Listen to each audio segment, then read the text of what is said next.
કદાચ આ રીતે મારી બાટલો હળગી જાય તો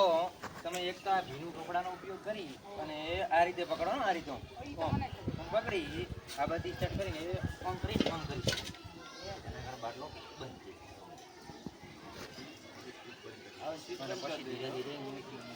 હા ચલો એક તો આ રીતે તમે કરી શકો છો કાં તો મારી તમે કદાચ કોઈ ધોંગલો ન હોય તો તમે આ રીતે હું કરી આ રીતે ઝાપટો મારવાથી પણ બંધ થઈ જાય અને જો આ હોય આ બાટલાનું આ હોય તો આ બાટલાની આ પિન કાઢી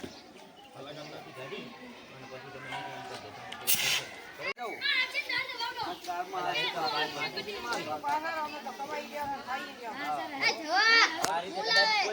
આવી ગોળ લઈ અને એમ બળ કરી આ રીતે કરવાથી